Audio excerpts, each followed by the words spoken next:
Hi, good evening, everyone. This is Alamjeet Flora from Pothos Events. Welcome to the Wednesday Talk Show.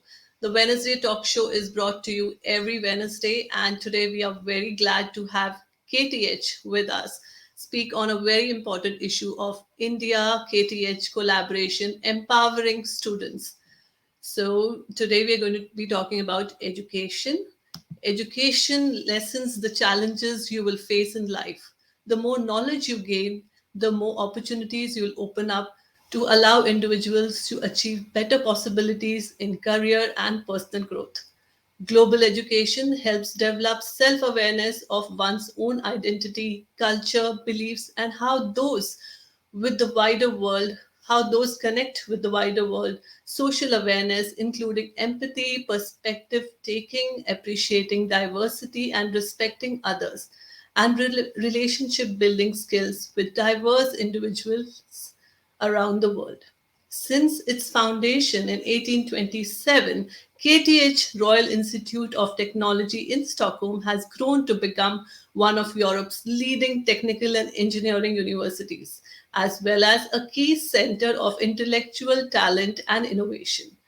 KTH is Sweden's largest technical research and learning institution and home to students, researchers, and faculty from around the world dedicated to advancing knowledge. We are very proud to have two people who are so attached to KTH and working with them and India in collaboration. We have the Professor Dr. Carl Gustav Janssen, Professor Emeritus in Artificial Intelligence, KTH. He's a senior academic advisor for KTH Internationalization Prioritized Regions, India and Latin America. He's advisor to investors and startups on AI related ventures, head of AI Atabotics Incorporation, Calgary since 2020 January, 21 January. He's also helped almost 30 PhD students in artificial intelligence, in particular in machine learning, knowledge representation, automated reasoning, and intelligent interfaces. We are very happy to also introduce you to Mette Svensson. She is currently the Chief Operating Officer, CEO of Swedish Incubators and Science Parks, SISP, since 2020. She was the project manager. She is the project manager of Swedish Innovation Arena, funded by European Regional Development Fund, innovation advisor to Sweden India Technical Community, Sweden India Business Council. Please let's welcome both our guests on the Wednesday Talk Show. Hello. Hello. Hi, Mette, and welcome, Dr. Professor Carl Gust. So please introduce yourself also to our guests, our viewers today, and we would like to share more about yourself to our viewers. So if you can, please tell us more about your collaboration with the India KTH scene of empowering students. Should I go Uh, first? yes, yes. Okay, thank you. I'm very, very happy to be here finally. I've been hoping to be a guest on the show for quite some time now, and finally today it's my turn. It's happening. Um, Yeah. um, I have, as introduced by Alamjit in the start, been the person responsible for the collaborations between KTH and India, and part of the prioritized India team at KTH, together with Professor Carl. And also within that team, there is Professor Rajiv Totepalil, who is the academic head of the team. And also, formally, it was added by Mrs. Alfonso Lourdes, who was in charge of the exchange students, and also Jairam Vyayakumar Suyaya. However, I have now left KTH as of 2020 and work with CISP. Even though I physically left the KTH, my heart is still KTH. So I hope to be able to share some of my experience. I started working with the India at KTH in 2013. So I was there for 7.5 years before I left. That's a long time, Mete. And we also have with us Professor Kale. If you can also Yeah, elaborate on your work with KTH and India collaboration. yeah.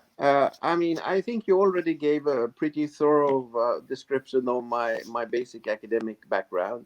So I think I stick to this India angle of this.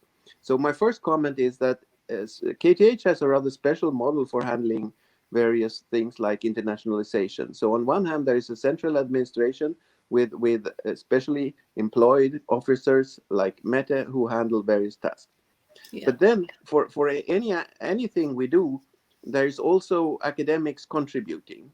So for any task, there is a mix of the officers of the central administration and faculty like me. So actually, 5 years ago, I get the question whether I would like, as an academic, to contribute to the collaborations with India. And I before that, I never set my foot in India. I know not much about India. But during these 5 years, actually, I learned a lot of India. And I'm really so glad that I really volunteered to help out with this, because it's really a new experience of my life. And uh, we got so many contacts with India on different planes, with many universities, with companies, with other actors. And I think this is my personal message to start with, that I got this opportunity, and it's been very, very well um, uh, paid off to take it on. Thank you. That's so nice to hear that we had someone so experienced like you guiding so many students from India. So, talking about the qualifications required for the students who are applying to KTH, what would be your guidance to them, and what does KTH focus on while picking up these students? Who should take this, Mete or? Well, I can start by saying that for the regular students coming to Sweden from India, and not talking about the exchange students, because the exchange students are a little bit different.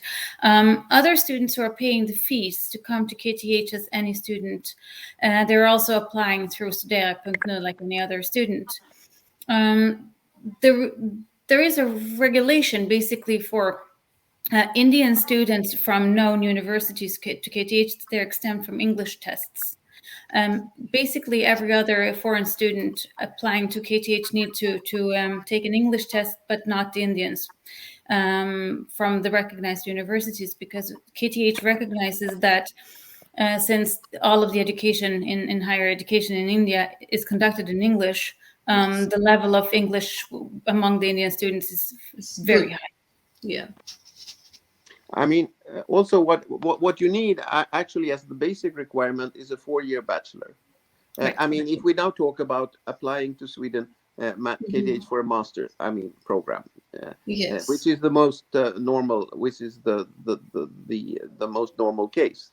So Right. in that case, it's required to have a 4-year bachelor from an Indian university. Okay.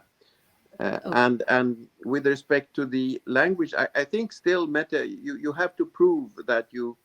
I mean, you don't have to take any tests, but you have to prove that you had courses in English on your upper secondary school or something. I mean, so you have to give some proofs that your education was in English, but Okay. nothing extra in a way.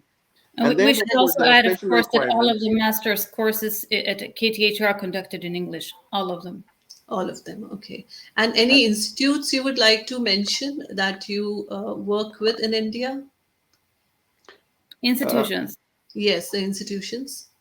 I mean, Primarily, we would want to address first and foremost IIT Madras, Oh, which is the newest strategic partner to KTH. And we signed that agreement actually in front of the Swedish king in December 2019 during our state visit. Mm-hmm. that we came along with the Swedish king When they and the came to Dutch. India. Yeah, yeah. Wow. But one important comment is that even if we have some trusted partners, Mm-hmm. in a way, when you apply to KTH, nobody is favored. Right. So I Very would fair. claim we have a fully objective and transparent system. So actually, any student from any university in India could apply. I mean, even if, but we have many applicants. So I Mm-hmm. will also say that quantity is not an issue for KTH at this moment because we have so many students applying. Right. So our effort is more on quality, Quality. and from our point of view, it's preferable to have maybe more students from student universities we know, Right. because then there is a continuity and so on. But it's an absolutely open and free student, so everybody should feel that it's possible to apply. Doesn't matter whether that university is a partner of us or not. That's good to know. Any other areas of focus that you look at other than they having their bachelor's and English? Is there anything else apart from that they need to know? For every master program, there is Mm-hmm. also special requirements. I mean, so general requirements we talked about. Special Yeah. requirements is, so for every master program, there is a list of profiles of the bachelors you come from. So if you Okay. take a program in embedded systems, for example, a master in embedded systems, then you have to have a certain background. And if you apply for another master program, then it Mm-hmm. may be another bachelor uh, Okay. profile required. So, but there are details, instructions on our webpage on these special requirements for every specific master program. Okay, that's good to know. And what are the various projects that KTH is, uh, having to connect with the future students? So, do you do any projects as such? Well, projects we do a lot of them, and this is one of my main tasks.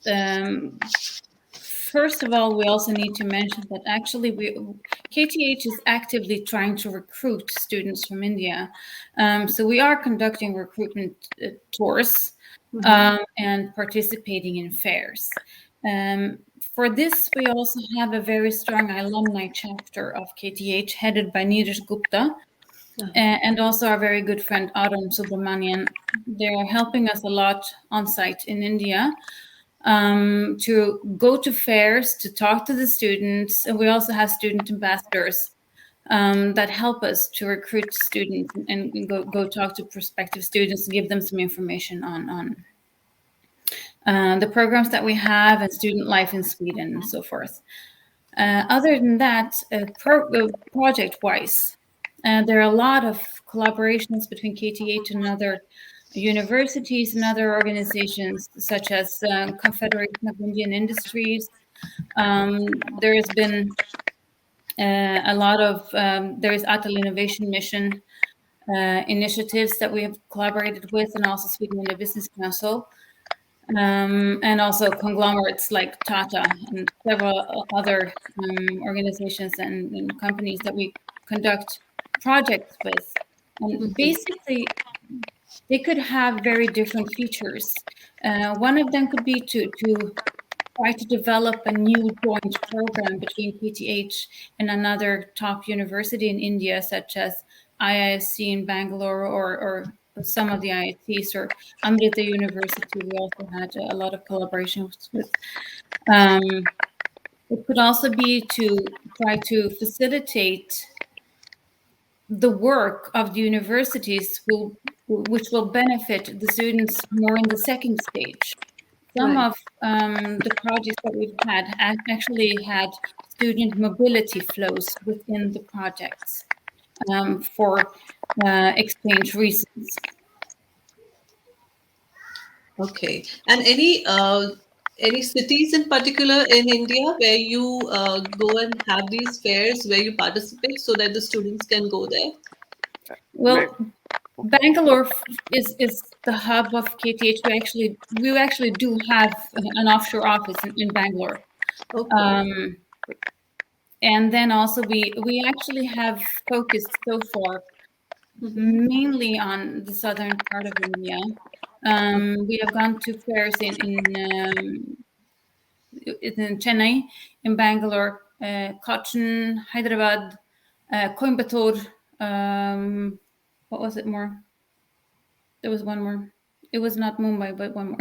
I can't Pune? remember. Do you do it in Pune? Pune, right? Yeah, because Symbiosis is in Pune and they Yes, were mentioning you. Yeah. yes, yes. Okay. I Yes, Professor. to work mostly with IITs, but I think we made a policy that we want to enhance our contacts with all kinds of Indian Yeah. universities. So we have contacts with IITs, but we also Mm-hmm. have contacts with National Institute of Technologies. We have Yeah. contacts with state universities also and private universities. So we try to be broad in the contact. So I think going back to my question of openness here, I think I, I mean, I would encourage students from a college of a national of a regional state university to apply. I mean, it's all open.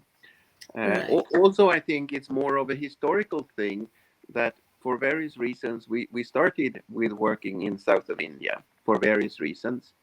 So it's not that we had a deliberate choice to just prioritize southern India. I mean, but it's also a matter of work. I mean, we are so many people, and uh, we try to focus on the whole country. But so far, I think Meta is absolutely right. Our focus has been in a number of big cities in southern India. That's the fact so far. Yeah, I think because largely many of the big institutes are there who are, whom you can work with. So the smaller cities don't have that much, and largely it's in the west or the south of India, and it's slowly growing, but still not there. So I would also like to ask you, because many parents will be interested in this, is any scholarship or government reforms that you need to be aware of, like any information that you can share for the parents and the students? Yes, scholarships are there. We also had, at least in the past, a contest to actually win a tuition fee and some waivers. I don't know really how it's called KTH Masters Challenge. I'm not really sure about the last few years now due to COVID and all, how it's been going on, but there are scholarships. Okay. And any reforms, any government reforms that we can know about? I think one should also look apart from the basic scholarship schemes that we have, which Mm-hmm. maybe I would say maybe there are possibilities for 10 to 20% of the students to get those kind of basic scholarships. I mean, not more. But there are other options. For example, for a number of years ago, I was responsible for a European program, actually, where we had Mm-hmm. very generous scholarships possibilities, high above the 10 or whatever percentage. Yeah. Um, and those students could, through that program, study also at KTH. All So right. one should also look for additional alternatives, for example, on the EU level, and such options exist. Okay, fantastic. Good to know. Any other government reforms that we need to know that can help the students? Do Um, you? I mean, method. I'm not sure. I really how I interpret this question, but I mean, I think in general, I mean, on the government level between India and Sweden, a lot of things are going on. Okay. Good the to know. last few years. So the Yeah. climate of collaboration with the two countries is, I think, the best as it could be for the moment. So Right. uh, I'm not sure that that has manifested itself in specific scholarship schemes or anything, Okay. but So we can hope for a good future, like some more possibilities in the future. I know that there is also a possibility of Indian students applying for scholarships with Indian funders such as Spark, I think it's called, and other Indian schemes that are available. But I also want to stress what Khaled just said about the cooperations between India and Sweden enhancing and improving the entire time.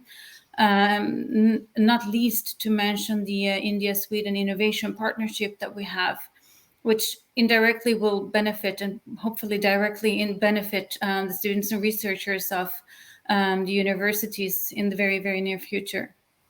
Okay. That's good to know. That's great information. And how will the students be benefited through the exchange programs of KTH? Yeah, well, the exchange programs is exactly what it sounds like. You exchange one student for another, roughly, where you have an agreement with another university saying that we take X amount of students in during X amount of months Mm-hmm. for whatever course code that we have open or even program that's open. Right. The issue with the exchange students is that we need reciprocity in our agreements.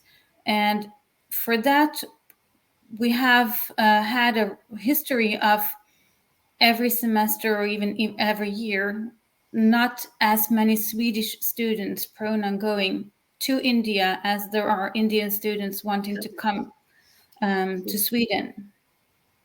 And this is something that we have actually been working with a lot through some of the projects that I have been mentioning before. Because Yes. with the projects, we have tried to visualize for the common Swedish students what country India really is. Because my opinion is that a lot of Swedish students don't really know how excellent the Indian universities are. India as a study destination hasn't really Been been exposed. shown in its Yeah. correct light.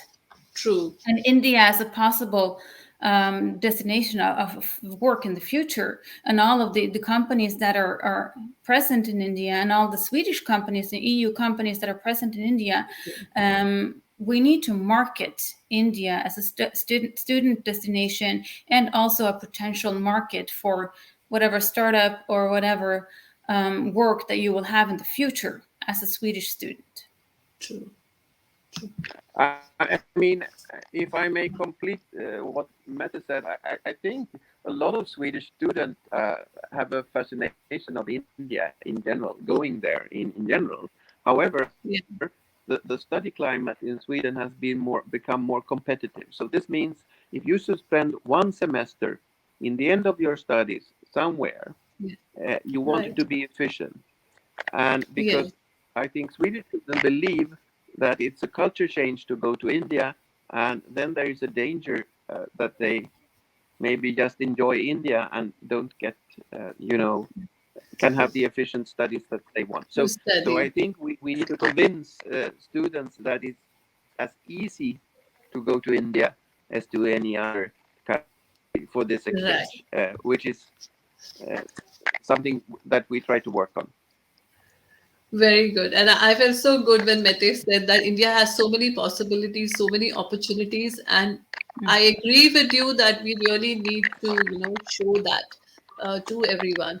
So we have a question that's come from the viewer. I will take it in between now because it's related to what we're talking. Has the exchange program affected due to pandemic, and how does it look like next year? This is a question from Mangla, and she would like to know if you'd like to answer it. I will leave that question to Carla since I'm actually no longer working at KTH. I'm not the best person to answer the question anymore. Okay. Professor Kale, would you like to Can you reply repeat? to our I viewer? had some technical problem here. Could you please Okay. allow me? Could you repeat the question? I had a technical problem for a second here. Yes, yes. I will repeat it. Has the exchange program affected due to pandemic, and how does it look for next year?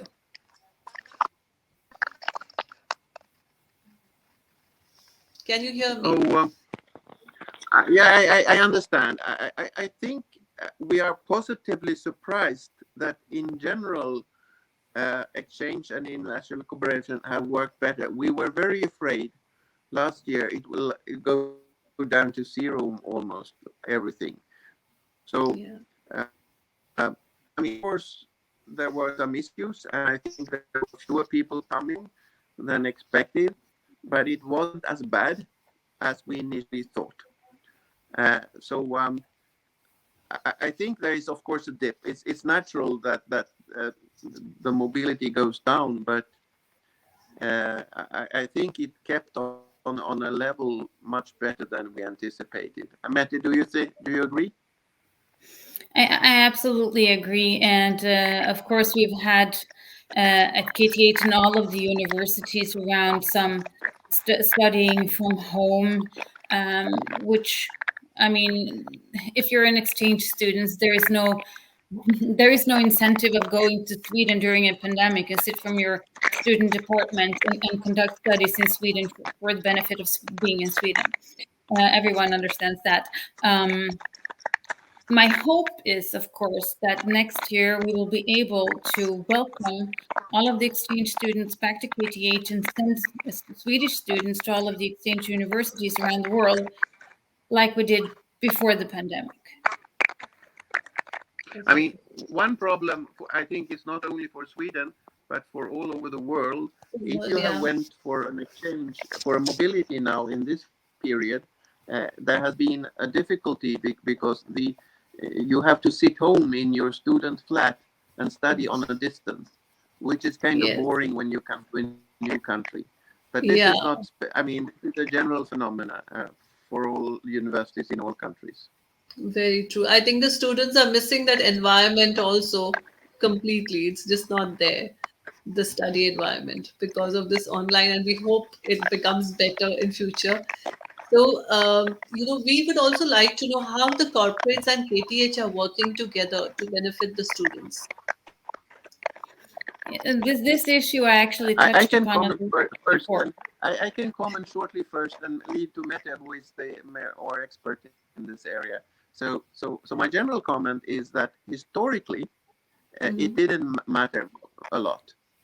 Okay. So historically, I mean, when we looked at student recruitment, it was like KTH to other universities directly to students. But it seems like in the last 5 years, or the short past, I would say, we have understood that uh, interaction with industry is a really important enabling factor in Right. all our connections. I mean, it could be internships, it could be guest like it could be a lot of things, and uh, so it's been a change lately, and the importance of industry in these collaborations are growing. So now I leave it to Mette. Yes, exactly what you said, Kalle. Not only scholarships, but we also had some of the larger corporates sponsoring the scholarships that were the price or the tuition fee waiver from the KTH Masters Challenge. Hmm. And the thing is that I think that during our time working with this now, we have actually come to a mutual understanding where there is a give and take because Right. it's a sense of the corporates understanding that our students are their future True. and also vice versa because what the corporates need is something that we need to educate our students to become their future employees. Yes. So the connection between academia and the corporates and also in this case um, the authorities in a triple helix model is a must, and also on a global in a global sense, because we need to be collaborating in order for the students who actually are the future to become the citizens with the skills and the knowledge that is actually needed for the future Future. world, whether it's being an entrepreneur, whether it's being employed in a smaller company or a huge corporate abroad. We've had collaborations with all of them. And for KTH, in this sense, we're the silver partner of Sweden India Business Council, as I mentioned before. And for us, SIBC has been a very, very, very, very important partner, opening up many doors for KTH and facilitating the bridge between corporations of KTH and the corporate world, both in Sweden and in India. And I was amazed actually when I was entering this world, so to speak, that the collaboration between the companies was already going on. However, their view of academia was a little bit different than it is today. They were more looking at, oh, you're doing the research and you're doing that, which is fantastic. But Yeah. they didn't really see the students as the potential future employees of their corporates, like in a direct sense. Yes. So that has changed now. It has changed a lot. Yeah, that's good. That's good. It also encourages institutes to even, change their syllabus or get more futuristic in their curriculum. So that's good.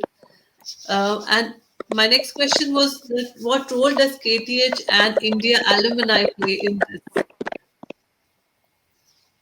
I mean, I think The India alumni chapter is playing a huge role. Some of the alumni, of course, are now the employees of the companies. Some of them actually will be the employers, because I have always hoped for all of the KTH students, and I'm thinking all of them, Yeah. to be global ambassadors, sort of, having students who have come from India, in this case, to Sweden to study at KTH. I want all of these persons who then become well educated and well functioning, very, very important people in the business life, to always have one foot still in Sweden. Do not forget where your education came from, and these students don't. And a lot of them will employ other former KTH students, KTH alumni, because, oh, you understand how it was at KTH, you understand this and that. You have also been living abroad, which is a very, very good experience for Yes. anyone. My hope is that this will spread, and that all of the students will be, like I said, having one foot in each country for the rest of their lives, boosting the collaborations between the countries, like, forever. Yeah. Professor Kale, you have anything to add to this about the alumni? I can only say that the if we look back at our KTH alumni work historically, I mean, Yeah. KTH used to educate a majority of the engineers, um, uh, the engineers who were employed in Swedish industry. So maybe they took it for granted. So I would say that historically the alumni uh, activities were not so strong. But when we started to work internationally, the international chapters, like the India chapter, are super active, and they are more active than the Swedish chapter. So I think it's more special if you come from another country and studied in Sweden to Right. recognize that. So and they are extremely proactive and helpful in all our work. So it's been a very important factor. Fantastic. Fantastic. And What will be the future of education considering everything has gone online now? And how is KTH adapting to these changes? I can, what I can say is that what happens at our university, and maybe probably that a lot of the material is put online. It Okay. independently if the education is on campus or Hmm. like fully on a distance, um, more and more of the material of the lectures are recorded, so it's available. Uh, Okay. then I would say still KTH main business model is to be a co-location education institution. Hmm. So you come to KTH, you study on the campus. This has been up to the pandemic. This is how it has been. But personally, and I think a lot of other people also saying we should try to use the online option in a smart way. So for example, if we look at exchange students, uh, moving between the countries with a mobility. If we have a number of online courses on such programs, we could make the mobility more flexible Yes. because earlier you had to study exactly half a year here, exactly half a year there, and so Yeah. on, and you had to move exactly at this point. If you have Right. online courses, you could be more flexible in the mobility point, for example, And choose. because the courses could still be available. So I think we will remain for a considerable future primarily an on-campus university, but we will Hmm. use the online options smarter in a smarter way. Okay. That's we are not the main deliverer of online degrees. We are not, but we believe in using the flexibility of the new technology in a smart way. Fantastic. And do you think this blended education is going to be the future? I think it's blended education in the sense that you mix on campus, on site Online. Yeah. with online is already there at our university. Right. Okay. If So, I may add another aspect to the possibility of the online learning, my belief is that the future will hold more reskilling and further skilling opportunities in collaborations with companies, yeah. like a sort of commissioned education online learning, where the universities, I'm not talking about KTH in particular, but the universities will not focus as much on the younger students as they have done before. There will probably be an add-on of the reskilling opportunities. Correct.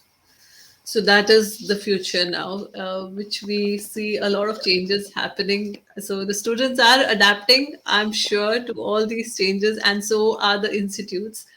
And now we've come to the end of this session. It has been so wonderfully informative for all our viewers. And I would just like you to leave a last message for all our viewers watching here. Oh, wow, this is a big task. No, but my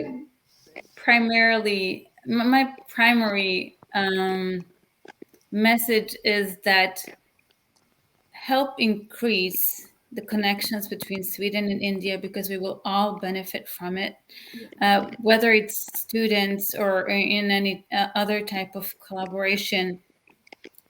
Uh, the countries work very well together, and I have not have had a single bad day of working with Indian partners basically ever. I think it's very easy. We understand each other very well.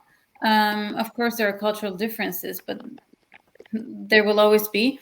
Yeah. But I think that boosting the relationships between India and Sweden in any sort of way should be highly promoted. I agree.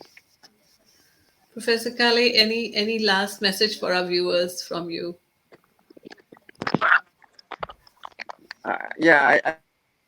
First of all, I can only repeat that from the point of view of KTH, every student from any university, doesn't matter what, as long as you're a good student and contribute to the quality of our education by coming, you are very welcome.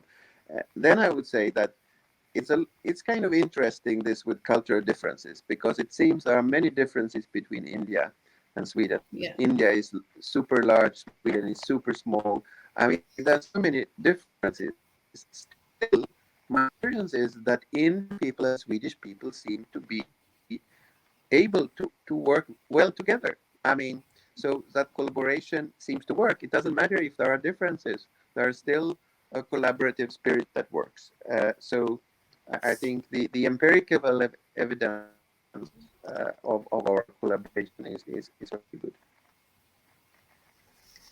Fantastic. Thank you so much for those wonderful words. Of course, we always want this collaboration to only enrich, enhance everyone, and let it just be going and touch the sky. So, thank you so much for today, and it's been a privilege to have you both on our show. And thank you so much for being here. Maybe in future we'll do more events like this and share more with our viewers. So thank you so much. Thank you, Professor Kale, and thank you, Mete, so much. Thank you for having us. Thank you. Thank you. Thank you very Thank much you. for hosting Thank us. We're happy to contribute. yes. Thank And you so don't, much. for anyone listening out there, don't hesitate to contact either or both of us if there are any further questions or people that we want, people that need to be connected and so forth. We're happy to help. Yeah, that's so nice. If you would like to leave your contacts with me, which I can exchange with the viewers, please feel free, Mete and Professor Kale, and I can share it with everyone. So thank you. Thank you so much Yeah. for today, and I'll see you guys very soon. Bye. Thank you so much. Bye bye. Bye bye. Thank you, guys. Thank you for being there. I hope that what we shared today was very beneficial to all of you guys. So be there with us next week as well. We have Suparna coming and joining us from Sweden itself, and she's going to be sharing a lot of information on COVID, which can be very beneficial to all of you. So be there and see you all next week. Bye, guys.